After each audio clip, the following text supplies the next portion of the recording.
നമുക്കൊപ്പം ഒരു പ്രത്യേക അതിഥിയുണ്ട്. പ്രത്യേക അതിഥിയല്ല, നമ്മളുടെ പ്രിയപ്പെട്ട ശ്രീ കൊടിക്കുന്നിൽ സുരേഷ് നമുക്കൊപ്പം ചേരുകയാണ്. ദില്ലിയിൽ പാർലമെന്റ് സമ്മേളനത്തിലാണ് എന്ന് പ്രേക്ഷകർക്കറിയാം. ശൈത്യകാല സമ്മേളനം തുടരുകയാണ്. ഇതിനിടയിൽ തിരക്കിട്ട ഷെഡ്യൂളുകൾക്കിടയിൽ ശ്രീ കൊടിക്കുന്നിൽ സുരേഷ് അല്പസമയം ഈ രാവിലെ നമ്മളോടൊപ്പം ചെലവഴിക്കാമെന്ന് കരുതി. Thank you Shri Kodikunnil Suresh. Very good morning. നല്ല തണുപ്പുണ്ടെന്ന് തോന്നുന്നു. ദില്ലിയിൽ ചൂടുള്ള രാഷ്ട്രീയ വാർത്തകളൊക്കെ ഞങ്ങൾ കാണുകയും കേൾക്കുകയും ചെയ്യുന്നുണ്ട്. Thank you very much Shri Kodikunnil Suresh, ഞാൻ നേരിട്ടൊക്കെ ചോദിക്കാം. ഞങ്ങൾ അങ്ങേ ക്ഷണിച്ചതിന് പിന്നിലുള്ള ഒരു കാര്യം അറിയാനുള്ളത്, KPCCയുടെ തലപ്പത്തേക്ക് അങ്ങയുടെ പേരിനാണ് മുൻഗണന എന്ന് ഞങ്ങൾ അറിയുന്നു. ഞങ്ങളൊക്കെ അത് ആഗ്രഹിക്കുകയും ചെയ്യുന്നുണ്ട്. കാര്യം തീർച്ചയായിട്ടും എത്ര നാൾ മുന്നേ തന്നെ താങ്കൾ ആ ചുമതലയിലേക്ക് വരണം എന്ന് ആഗ്രഹിച്ചിരുന്നതാണ് ഞങ്ങളടക്കമുള്ളവർ. അങ്ങനെയുള്ള നീക്കങ്ങൾ എന്തെങ്കിലും നടക്കുന്നുണ്ടോ ശ്രീ കൊടിക്കുന്നിൽ സുരേഷ്? അയ്യോ എനിക്ക് അതിനെക്കുറിച്ച് യാതൊരു വിവരവുമില്ല. ഞാൻ കഴിഞ്ഞ 2-3 ദിവസം റോമിലായിരുന്നു. നമ്മുടെ കർദിനാൾ അഭിഷേകവുമായി ബന്ധപ്പെട്ട് റോമിലായിരുന്നു. ഇന്നലെ വൈകുന്നേരം മാത്രമേ ഞാനിവിടെ എത്തിയതേയുള്ളൂ. ശ്രദ്ധപ്പെട്ടില്ല, ഞാൻ അറിഞ്ഞുമില്ല. അതിന് സാക്ഷ്യം വഹിച്ചുകൊണ്ടിരിക്കുന്ന ശ്രീ കൊടിക്കുന്നിൽ സുരേഷ് തിരിച്ചു വരുമ്പോൾ KPCC പ്രസിഡന്റ് ആയിട്ടായിരിക്കുമോ വരിക? നമ്മൾ സൂമിൽ ഒരു അഭിമുഖമൊക്കെ ഏർപ്പാടാക്കണം എന്ന് ഞങ്ങളിങ്ങനെ പറയുന്നുണ്ടായിരുന്നു. അയ്യോ, അങ്ങനെ യാതൊരു തീരുമാനമുള്ളതായിട്ട് എനിക്കറിയില്ല. അങ്ങനെ എന്തെങ്കിലും ചർച്ച നടക്കുന്നതായിട്ട് എനിക്കറിയില്ല. യാതൊന്നുമില്ല. ഇതൊക്കെ മാധ്യമങ്ങളിൽ വരുന്ന വാർത്തകൾ കുറിച്ച് മാത്രമേ അറിയാവൂ. പക്ഷേ ശ്രീ കൊടിക്കുന്നിൽ സുരേഷ് 1980-കളല്ലേ, എനിക്ക് 80-കൾ മുതൽ ഒരുപക്ഷെ അരനൂറ്റാണ്ടിനോടടുത്ത ഒരു കോൺഗ്രസ് ജീവിതമാണ് താങ്കൾക്കുള്ളത്. തീർച്ചയായിട്ടും KPCC പ്രസിഡന്റ് ആവുക എന്നുള്ളത് ഏതൊരു കോൺഗ്രസ്സുകാരനെ സംബന്ധിച്ചും ഒരു വലിയ പ്രതീക്ഷയും ഒരു വലിയ ആഗ്രഹമൊക്കെ ആയിരിക്കില്ലേ സ്വാഭാവികമായും ശ്രീ കൊടിക്കുന്നിൽ? അല്ല, ഞാനിപ്പോൾ അത് ആരോട് ചർച്ച ചെയ്യാൻ പറ്റിയ സാഹചര്യമല്ല. കാരണം അങ്ങനെ ഒരു സാഹചര്യം ഇപ്പോഴില്ല. കാരണം ഇപ്പോൾ ഇതുമായി ബന്ധപ്പെട്ട ഒരു ആലോചനയോ ഏതെങ്കിലും തരത്തിലുള്ള ചർച്ചകളോ അങ്ങനെ ഒന്നും നടക്കുന്നില്ല. മാധ്യമങ്ങളിൽ വരുന്ന വാർത്തകൾ മാത്രമാണ് ഉള്ളത്. അതുകൊണ്ട് തീർച്ചയായും ഇതിനൊരു ചർച്ചയ്ക്ക് പറ്റിയൊരു അവസരമല്ല എന്നുള്ളതാണ് എൻ്റെ അഭിപ്രായം. അതുകൊണ്ട് ദയവായി ക്ഷമിക്കണം. ഇല്ല, കുഴപ്പമില്ല. ഞാൻ ചോദിച്ചത് മാത്രമേ ഉള്ളൂ. തീർച്ചയായിട്ടും എനിക്കറിയാം അങ്ങ് പാർട്ടിയുടെ അണുവിട പാർട്ടിയിൽ നിന്ന് മാറാതെ കൃത്യമായി അത് പിന്തുടരുന്ന ഒരു നേതാവാണ്. അക്കാര്യത്തിൽ താങ്കൾ അണികൾക്കും ഒരു മാതൃകയാണ്. ശ്രീ കൊടിക്കുന്നിൽ സുരേഷ് പാർട്ടി ഏതെങ്കിലും തരത്തിൽ ബുദ്ധിമുട്ടിച്ചതായിട്ട് നമ്മൾ ഇന്നേ വരെ കേട്ടിട്ടുമില്ല. ആ അർത്ഥത്തിൽ താങ്കളൊരു മാതൃകാപരമായ പാർട്ടി പ്രവർത്തകനാണ്. ശ്രീ കൊടിക്കുന്നിൽ സുരേഷ്, ഇപ്പോൾ ഞാൻ ദില്ലിയിലേക്കൊന്ന് വന്നാലേ, ദില്ലിയിലിപ്പോൾ ഈ ഇന്ത്യ മുന്നണിയിലൊരു ഐക്യക്കുറവുണ്ട് എന്ന തരത്തിലുള്ള ചില വാർത്തകളൊക്കെ വരുന്നുണ്ട്. പ്രത്യേകിച്ച് പ്രതിഷേധങ്ങൾ നടക്കുന്ന കാര്യത്തിൽ, സഭാ നടപടികൾ ബഹിഷ്കരിക്കുന്ന കാര്യത്തിൽ സമാജ്വാദി പാർട്ടിക്കും തൃണമൂൽ കോൺഗ്രസിനും ഒക്കെ ചില അഭിപ്രായ വ്യത്യാസം ഉണ്ടോ ഉള്ളിൽ? അല്ല, അതൊരു പുതിയ കാര്യമല്ല. കാരണം ഇന്ത്യ ബ്ലോക്ക് ഉണ്ടായതിനു ശേഷം പല ഘട്ടത്തിലും ഇന്ത്യ ബ്ലോക്കിൽ തന്നെ പല കക്ഷികൾക്കും വ്യത്യസ്തമായ അഭിപ്രായങ്ങൾ പല കാര്യങ്ങളും ഉണ്ടായിട്ടുണ്ട്. അത് മുൻകാലങ്ങളിലും ഉണ്ടായിട്ടുണ്ട്. ഇപ്പോഴും ചില തൃണമൂൽ പോലെയുള്ള സമാജ്വാദി പാർട്ടി പോലെയുള്ള പാർട്ടികൾക്ക് വ്യത്യസ്തമായ അഭിപ്രായങ്ങൾ പല കാര്യങ്ങളുണ്ട്. ചില സമയത്ത് ഇടതുപക്ഷത്തിൽ വ്യത്യസ്തമായ അഭിപ്രായങ്ങളുണ്ട്. അത് ഇന്ത്യ ബ്ലോക്ക് രൂപീകരിച്ച നാൾ മുതൽ ഇങ്ങോട്ട് പല വിഷയങ്ങളിലും വ്യത്യസ്തമായ അഭിപ്രായങ്ങൾ, നിലപാടുകളുണ്ട്. പക്ഷേ പൊതു ശത്രു എന്ന് പറയുന്ന BJPയും അവർ നേതൃത്വം നൽകുന്ന NDA സർക്കാരിനെയും എതിർക്കുന്ന കാര്യത്തിൽ, അവരെ പരാജയപ്പെടുത്തുന്ന കാര്യത്തിൽ ഒരുമിച്ച് നിൽക്കുന്ന ഒരു നിലപാടാണ് നമുക്ക് ഇതുവരെ ഉണ്ടായിട്ടുള്ളത്. അത് തന്നെ തുടരുമെന്നുള്ള കാര്യത്തിൽ സംശയമില്ല. ഇപ്പോൾ ഈ രണ്ടാം ഘട്ടത്തിൽ നമ്മുടെ ഈ പ്രത്യേകിച്ച് പ്രതിപക്ഷം കരുത്താർജിച്ച് രാഹുൽ ഗാന്ധിയൊക്കെ എത്തുന്ന സമയത്ത് ഈ സമ്മേളനത്തിൻ്റെ ഒരു കാലയളവിൽ പാർലമെൻറ്റിനുള്ളിലൊരു അനുഭവം എങ്ങനെയാണ് ശ്രീ കൊടിക്കുന്നിൽ സുരേഷ്? കുറച്ചുകൂടി ഊർജ്ജസ്വലമായ ഒരു പ്രതിപക്ഷത്തെയും കോൺഗ്രസിനെയുമാണ് നമ്മൾ കാണുന്നത് അല്ലേ? തീർച്ചയായിട്ടും ഈ 18ാം ലോക്സഭയിൽ പൊതുവേ പ്രതിപക്ഷം വളരെ ശക്തമാണ്. കഴിഞ്ഞ 17ാം ലോക്സഭയിൽ പ്രതിപക്ഷം എത്രയൊക്കെ പ്രതിഷേധിച്ചാലും നിയമങ്ങൾ പാസ്സാക്കുക, സഭാ നടപടികൾ നടത്തിക്കൊണ്ടു പോകുക, ചോദ്യോത്തരവേളയൊക്കെ നടത്തിക്കൊണ്ടു പോകുക എന്നുള്ളതായിരുന്നു കഴിഞ്ഞ 17ാം ലോക്സഭയിലെ NDAയുടെ നിലപാട്, അല്ലെങ്കിൽ BJP സർക്കാരിൻ്റെ നിലപാട്. എന്നാൽ 18ാം ലോക്സഭ വന്നപ്പോൾ പ്രതിപക്ഷം കൂടുതൽ കരുത്താർജിച്ചതോടുകൂടി, പ്രതിപക്ഷത്തിൻ്റെ അംഗസംഖ്യ വർദ്ധിച്ചതോടുകൂടി അവർക്ക് നിയമങ്ങൾ എളുപ്പത്തിൽ പാസ്സാക്കാൻ സഭ പ്രതിപക്ഷത്തെ അവഗണിച്ചുകൊണ്ട് നടത്തിക്കൊണ്ടു പോകാനോ കഴിയാത്ത ഒരു സാഹചര്യമാണുള്ളത്. അതുകൊണ്ടാണ് ഇപ്പോൾ ലോക്സഭയ്ക്കകത്ത് ഡെഡ് ലോക്കായിട്ട് മാറുന്നത്. കാരണം പ്രതിപക്ഷം നടുത്തളത്തിൽ ഇറങ്ങുകയോ പ്രതിപക്ഷം പ്രതിഷേധിക്കുകയോ ചെയ്താൽ ഒരിഞ്ച് സർക്കാരിന് മുന്നോട്ട് പോകാൻ കഴിയാത്ത തരത്തിലുള്ള വലിയ ഒരു കരുത്താർജിച്ച അതിശക്തമായ ഒരു പ്രതിപക്ഷമാണ് ഇന്ന് ലോക്സഭയിലുള്ളത്. അതുകൊണ്ടാണ് സഭാ നടപടികൾ അല്ലെങ്കിൽ കഴിഞ്ഞ തീർത്തോളൂ. ശരി. ഒരു കാര്യം കൂടി ശ്രീ കൊടിക്കുന്നിൽ സുരേഷ്, ഇപ്പോൾ കേരളത്തിൽ രാഷ്ട്രീയ കാലാവസ്ഥ കോൺഗ്രസിന് അനുകൂലമായ ഒരു കാലാവസ്ഥയാണ്. പ്രത്യേകിച്ച് ഉപതെരഞ്ഞെടുപ്പ് നൽകിയ ഒരു ആവേശം പാലക്കാട് വലിയ രീതിയിൽ നമുക്ക് പിടിച്ചെടുക്കാൻ സാധിച്ചു. അതേപോലെ ഇനി ഇപ്പം BJPയുടെ ആണെങ്കിൽ 60 മണ്ഡലങ്ങൾ അവർ ലക്ഷ്യം വെച്ചു എന്നാണ് ഇന്നലത്തെ കോർ കമ്മിറ്റി യോഗത്തിന് ശേഷം നമുക്ക് കിട്ടുന്ന വിവരം. അപ്പോൾ ഇനി വരുന്ന ദിവസങ്ങളെല്ലാം കോൺഗ്രസ് സംഘടനാപരമായി നിയമസഭാ തെരഞ്ഞെടുപ്പും തദ്ദേശ തെരഞ്ഞെടുപ്പും ലക്ഷ്യമാക്കി പ്രവർത്തിച്ചു തുടങ്ങേണ്ട സമയമാണ് അല്ലേ ശ്രീ കൊടിക്കുന്നിൽ സുരേഷ്? ഞങ്ങളത് ആരംഭിച്ചല്ലോ 2025 നടക്കാൻ പോകുന്ന തദ്ദേശ സ്വയംഭരണ സ്ഥാപനങ്ങളിലെ തെരഞ്ഞെടുപ്പുമായി ബന്ധപ്പെട്ടുള്ള മുന്നൊരുക്കങ്ങൾ അത് ഞങ്ങൾ ആരംഭിച്ചു കഴിഞ്ഞു. ഏതാണ്ട് 6 മാസങ്ങൾക്ക് മുമ്പ് തന്നെ ആരംഭിച്ചു. അതിൻ്റെ ഭാഗമായി പാർട്ടിയുടെ ബൂത്ത് തലത്തിൽ അല്ലെങ്കിൽ വാർഡ് തലത്തിൽ അല്ലെങ്കിൽ മണ്ഡലം തലത്തിലുള്ള പ്രവർത്തനങ്ങൾ വളരെ കാലക്കൂട്ടി ആരംഭിച്ചു. ഇടയ്ക്ക് വയനാട് ഉപതെരഞ്ഞെടുപ്പും അതോടൊപ്പം തന്നെ പാലക്കാട് ചേലക്കര ഉപതെരഞ്ഞെടുപ്പ് വന്നപ്പോൾ ആ പ്രവർത്തനം നിർത്തിവെച്ച് എല്ലാവരും ഉപതെരഞ്ഞെടുപ്പുകൾ ശ്രദ്ധിക്കുകയാണ് ചെയ്തത്.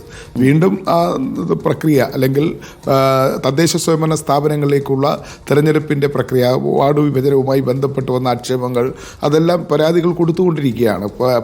നമ്മുടെ കീഴ്ഘടകങ്ങളെല്ലാം തന്നെ വാർഡ് വിഭജനത്തിൽ സർക്കാർ നടത്തിയ ഏകപക്ഷീയമായ തീരുമാനങ്ങൾ, അതിനെതിരായിട്ട് ഇലക്ഷൻ കമ്മീഷന് പരാതി കൊടുക്കുകയും ആ പ്രക്രിയ നടന്നുകൊണ്ടിരിക്കുകയാണ്. അതുകൊണ്ടുകൂടി തന്നെ അസംബ്ലി തെരഞ്ഞെടുപ്പ് ഇതിൻ്റെ ഭാഗമായി തന്നെ അസംബ്ലി തെരഞ്ഞെടുപ്പിൻ്റെ കാര്യങ്ങളും മുന്നോട്ട് പോവുകയാണ്. അപ്പോൾ ആദ്യം ഞങ്ങളുടെ പ്രയോറിറ്റി തദ്ദേശ സ്വയംഭരണ സ്ഥാപനങ്ങളിൽ മേധാവിത്വം നേടുക, മേൽക്കൈ നേടുകയാണ്. അതിന് വളരെ ചിട്ടയായ പ്രവർത്തനങ്ങൾ പ്രതിപക്ഷ നേതാവിൻ്റെ നേതൃത്വത്തിൽ അതുപോലെ KPCCയുടെ നേതൃത്വത്തിൽ മുന്നോട്ട് പോവുകയാണ്. അതിന് ഒരുപാട് മീറ്റിങ്ങുകൾ പല നേതൃത്വ തലത്തിൽ രൂപീകരിച്ചിട്ടുണ്ട്, മീറ്റിങ്ങുകൾ നടന്നിട്ടുണ്ട്. ജില്ലാ തലത്തിലും അസംബ്ലി മണ്ഡലാടിസ്ഥാനത്തിലും പഞ്ചായത്ത് അടിസ്ഥാനത്തിലുമൊക്കെ തന്നെ പാർട്ടിയുടെ മീറ്റിങ്ങുകൾ വളരെ നേരത്തെ തന്നെ പൂർത്തിയാക്കി കഴിഞ്ഞിരിക്കുകയാണ്. അതുമായി ബന്ധപ്പെട്ട പുനഃസംഘടനകളെല്ലാം തന്നെ ബ്ലോക്ക് ഭാരവാഹികളെ നിയമിക്കുക, മണ്ഡലം ഭാരവാഹികളെ നിയമിക്കുക, അതുപോലെ വാർഡ് കമ്മിറ്റികൾ ആ പ്രക്രിയ നടന്നുകൊണ്ടിരിക്കുകയാണ്. ഏതാണ്ട് 90% പ്രവർത്തനങ്ങൾ പൂർത്തിയായിരിക്കുകയാണ്. ഞങ്ങൾ 2025 പഞ്ചായത്ത് തെരഞ്ഞെടുപ്പിനെ ലക്ഷ്യം വെച്ചുകൊണ്ടുള്ള സംഘടനാപരമായ പ്രവർത്തനങ്ങൾ ആരംഭിച്ചു കഴിഞ്ഞു. അത് അതിൻ്റെ ഒരു പരിപൂർണ്ണത. ഈ സമയത്ത് താങ്കളെ KPCCയുടെ തലപ്പത്ത് കാണാൻ ഒരുപാട് പേര് ആഗ്രഹിക്കുന്നുണ്ട്. എപ്പോൾ അങ്ങനെ ഒരു ചുമതല വന്നാലും മാനസികമായി താങ്കൾ തയ്യാറെടുത്ത് കഴിഞ്ഞിരിക്കുകയാണോ ആ ചുമതലയിലേക്ക് എത്താൻ? അങ്ങനെ വന്നാൽ വരുന്ന ഘട്ടത്തിൽ അരുൺ, നമ്മൾ വളരെ അടുത്ത സുഹൃത്തുക്കളാണ്. എത്രയോ കാലങ്ങൾക്ക് മുമ്പുള്ള അടുത്ത സുഹൃത്തുക്കളാണ്. മാത്രമല്ല ഞാൻ ആദ്യം MP ആയിരുന്ന അടൂർ നിയോജകമണ്ഡലത്തിൽപ്പെട്ട എൻ്റെ ഒരു വോട്ടർ കൂടിയായിരുന്നു അരുണും അരുണിൻ്റെ കുടുംബവും. അതുകൊണ്ട് എന്നോട് എന്തെങ്കിലും സ്നേഹം ഉണ്ടെങ്കിൽ അത്തരം ഒരു ചോദ്യങ്ങൾ ചോദിക്കാതിരിക്കുന്നതാണ് നല്ലത് എന്നുള്ളതാണ് അഭ്യർത്ഥന. അത്തരം എന്തെങ്കിലും സൂചനകളും സാധ്യതകളും ഉണ്ടെങ്കിൽ അതിന് ഉത്തരം കിട്ടിയാൽ മതി അല്ലേ? എനിക്കറിയാം പ്രത്യേകിച്ച്. പക്ഷേ അങ്ങേപ്പോലെയുള്ള ഒരു നേതാവ് ഇത്തരം കാര്യങ്ങളെയൊക്കെ ശ്രദ്ധിക്കുന്നൊരു നേതാവ് ആയതുകൊണ്ട് ചോദിച്ചതാണ്. ഒരുപാട് പേര് ഇത് കേൾക്കാൻ ആഗ്രഹിച്ച് നിൽക്കുന്നുണ്ട് ശ്രീ കൊടിക്കുന്നിൽ. അങ്ങേക്കറിയാത്തൊരു ഫാൻ ബേസ് അങ്ങേക്കുണ്ട് കേരളത്തിൽ, പ്രത്യേകിച്ചൊരു നേതാവെന്ന നിലയിൽ, പാർട്ടിയെ വലയ്ക്കാത്തൊരു നേതാവെന്ന നിലയിൽ. അങ്ങയുടെ പേരിൽ അങ്ങനെ ഒരു ആരോപണമില്ലല്ലോ. ഞാനിടയ്ക്ക് ഒരു കാര്യം കൂടി ചോദിച്ചോളൂ. ഇപ്പോൾ പാലക്കാട് ഉപതെരഞ്ഞെടുപ്പുമായി ബന്ധപ്പെട്ട് ചാണ്ടി ഉമ്മൻ അല്പസമയം ഒരു പ്രതികരണം നടത്തിയിരുന്നു. അദ്ദേഹത്തിന് ചുമതലയൊന്നും കൊടുത്തില്ല, അതിനകത്തൊരു അതൃപ്തി അദ്ദേഹം പരസ്യപ്പെടുത്തിയിരുന്നു. അത് ശരിക്കും എന്താണ് താങ്കൾക്ക് അതിനകത്തൊരു കമൻറ്റ് പറയാനുള്ളത്?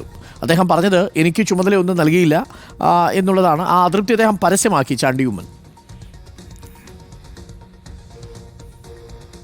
അല്ല, അങ്ങനെ ചാണ്ടി ഉമ്മൻ ഏത് സാഹചര്യത്തിലാണ് അങ്ങനെ പറഞ്ഞതെന്ന് എനിക്കറിയില്ല. ചുമതലകൾ കൊടുത്തത് നേതൃത്വമാണ്. പക്ഷേ ചുമതലകൾ തന്നാലും ഇല്ലെങ്കിലും നമ്മൾ പ്രവർത്തിക്കുക എന്നുള്ളതാണ്. നമ്മുടെ ഒരു തെരഞ്ഞെടുപ്പ് പോലുള്ള നിർണായക ഘട്ടത്തിൽ നമ്മൾ പ്രവർത്തിക്കുക, നമ്മുടെ സ്ഥാനാർത്ഥികളെ വിജയിപ്പിക്കാൻ വേണ്ടി പ്രവർത്തിക്കുക എന്നുള്ളതാണ്. അങ്ങനെ ചുമതലകൾ അങ്ങനെ പ്രത്യേകം നിർവചിച്ച് നൽകാത്ത ഒരുപാട് നേതാക്കന്മാർ, MLA-മാരുൾപ്പെടെ അല്ലെങ്കിൽ മറ്റ് KPCC DC തലത്തിലുള്ള നേതാക്കളൊക്കെ വന്ന് സ്വയം ഏറ്റെടുത്ത് പ്രവർത്തിക്കുകയാണ് ചെയ്തിട്ടുള്ളത്. അങ്ങനെയാണ് നമ്മുടെ ഒരു കോൺഗ്രസിൻ്റെ ഒരു പാരമ്പര്യം. അപ്പോൾ അതുകൊണ്ട് ഏത് സാഹചര്യത്തിലാണ് ശ്രീ ചാണ്ടി ഉമ്മൻ അങ്ങനെ ഒരു പ്രസ്താവന പറഞ്ഞതെന്ന് എനിക്കറിയില്ല. പിന്നെ ഈ ചാർജുകൾ തീരുമാനിച്ച കാര്യത്തിൽ എന്താണ് അങ്ങനെ വന്നതെന്നും എനിക്ക് അതിൻ്റെ വിശദാംശങ്ങൾ അറിയില്ല. എന്തായാലും എന്നെ സംബന്ധിച്ചിടത്തോളം എനിക്ക് ചേലക്കര അസംബ്ലി മണ്ഡലത്തിൻ്റെ ചുമതലയാണ് നൽകിയത്. ഞാൻ അവിടെ പൂർണ്ണമായും പ്രവർത്തിക്കുകയുണ്ടായി. ഈ സന്ദീപ് വാര്യരെ ജനറൽ സെക്രട്ടറി ആക്കാനുള്ള നീക്കമുണ്ടെന്ന് കേട്ടു. അങ്ങനെ എന്തെങ്കിലും അറിഞ്ഞോ ശ്രീ കൊടിക്കുന്നിൽ സുരേഷ്? ഒരു ഞാൻ പറഞ്ഞല്ലോ അത്തരം ഓക്കെ, എനിക്ക് മനസ്സിലായി. ഞാനങ്ങനെ ബുദ്ധിമുട്ടിക്കുന്നില്ല രാവിലെ. Thank you Shri Kodikunnil Suresh. എന്തായാലും താങ്കൾ റോമിൽ പോയി. റോമിലേക്ക് ഒരു സന്ദർശനം, അവിടെ നല്ല തണുപ്പൊക്കെ ആയിരുന്നു എന്നറിഞ്ഞു. റോമിലെ സന്ദർശനം ഒരു ഓർമ്മയിൽ നിൽക്കുന്ന സന്ദർശനമായി. ഒരു കർദിനാൾ വാഴിക്കൽ ആദ്യമായിട്ട് നേരിട്ട് അങ്ങ് കാണുകയാണെന്ന് തോന്നുന്നു അല്ലേ? തീർച്ചയായിട്ടും ആദ്യമായിട്ടാണ് കർദിനാളിനെ വാഴിക്കൽ കണ്ടത്. ഏതാണ്ട് 21 കർദിനാൾമാരെ ലോകത്തിൻ്റെ വിവിധ രാജ്യങ്ങളിൽ നിന്നുള്ള കത്തോലിക്ക സഭയിലെ 21 കർദിനാൾമാരെയാണ് വാഴിച്ചത്. അതിൽ ഭാരതസഭയ്ക്ക് ഏറ്റവും അഭിമാനകരമായ മുഹൂർത്തമായിരുന്നു. വളരെ ചെറുപ്പക്കാരനായ പൊതുവെ പ്രായം കുറഞ്ഞ ജോർജ് ജേക്കബ് കൂവക്കാട് എന്ന പിതാവിനെ കർദിനാളായി ഉയർത്തിയത് ഭാരതസഭയ്ക്ക് അഭിമാനമാണ്. പ്രത്യേകിച്ചും ചങ്ങനാശ്ശേരി അതിരൂപത, പൗരാണികമായ ഒരു അതിരൂപതയാണ് ചങ്ങനാശ്ശേരി അതിരൂപത. ചങ്ങനാശ്ശേരി അതിരൂപതയിൽ നിന്ന് മുമ്പ് കർദിനാൾമാരുണ്ടായിട്ടുണ്ട്. ഇപ്പോൾ നിലവിൽ മാർ ജോർജ് ആലഞ്ചേരി പിതാവ് ചങ്ങനാശ്ശേരി യിലെ തുരുത്തി ഇടവക അംഗമാണ്. ഇപ്പോൾ നിലവിൽ 2ാമത്തെ കർദിനാളായിട്ടാണ് ചങ്ങനാശ്ശേരി അതിരൂപതയെ സംബന്ധിച്ചിടത്തോളം മാർ ജോർജ് ജേക്കബ് കൂവക്കാട് പിതാവ് വന്നിരിക്കുന്നത്. തീർച്ചയായും ചങ്ങനാശ്ശേരിയിലെ അതിരൂപതയ്ക്ക് മാത്രമല്ല, ചങ്ങനാശ്ശേരിയിലെ പൊതുസമൂഹം മതസൗഹാർദ്ദത്തിൻ്റെയും മതമൈത്രിയുടെയും പേരുകേട്ട സ്ഥലമാണ് ചങ്ങനാശ്ശേരി. അതുകൊണ്ട് തന്നെ ചങ്ങനാശ്ശേരിയിൽ നിന്ന് 2ാമതൊരു കർദിനാൾ ഉണ്ടാകുമ്പോൾ ഞങ്ങൾക്ക് സംബന്ധിച്ചിടത്തോളം അവിടുത്തെ ക്രൈസ്തവർക്ക് മാത്രമല്ല, അവിടുത്തെ സീറോ മലബാർ സഭാംഗങ്ങൾക്ക് മാത്രമല്ല, എല്ലാ പൊതുസമൂഹത്തിനാകുവാനും വളരെ അഭിമാനകരമായ നിമിഷമായിരുന്നു മാർ ജോർജ് ജേക്കബ് കൂവക്കാട് പിതാവ് കർദിനാൾ പദവിയിലേക്ക് ഉയർത്തിയപ്പെട്ടത്. ഞാൻ ഒറ്റ കാര്യം കൂടി ചോദിച്ചാൽ അങ്ങനെ സ്വതന്ത്രമാക്കാം. ആ ചടങ്ങിൽ സാക്ഷ്യം വഹിക്കാൻ ഇന്ത്യ സംഘത്തിൻ്റെ അതെ അത് ഞങ്ങൾ പറയുകയും ചെയ്തു. സീറോ മലബാർ സഭ വക്താവ് ആന്റണി പടിയേറ നമുക്കൊപ്പം ഉണ്ടായിരുന്നു. ആ സമയത്ത് ആന്റണി നമുക്കൊപ്പം ഉണ്ടായിരുന്നു, ആന്റണി വടക്കേക്കര. അപ്പോൾ അദ്ദേഹം അങ്ങയുടെ പേരെടുത്ത് തന്നെ പറഞ്ഞു, നന്ദി അറിയിച്ചിരുന്നു. താങ്കളുടെ കൂടി സാന്നിധ്യം അവിടെ ഉണ്ടായിരുന്നു എന്നുള്ളത്.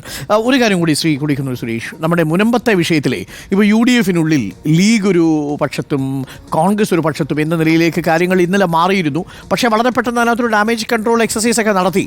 ആ കാര്യത്തിൽ പുറത്തൊരഭിപ്രായം പറയേണ്ട എന്ന ലീഗ് നേതൃത്വം ഇന്നലെ തീരുമാനിച്ചു. യഥാർത്ഥത്തിൽ ആ വിഷയത്തെ വർഗീയവൽക്കരിക്കാൻ ചില ശ്രമം നടത്തുന്നുണ്ട്. വളരെ കരുതലോടുകൂടി വേണ്ട ഇതിൽ പ്രതികരണങ്ങൾ നടത്താൻ ശ്രീ കൊടിക്കുന്നിൽ സുരേഷ്. മുനമ്പ വിഷയത്തിൽ എല്ലാവരും പ്രതികരിച്ച് വിവാദം ഉണ്ടാക്കുന്നതിന് പകരം അതിനകത്ത് UDF-ൻ്റെ ഒരു അഭിപ്രായം എന്ന നിലയിൽ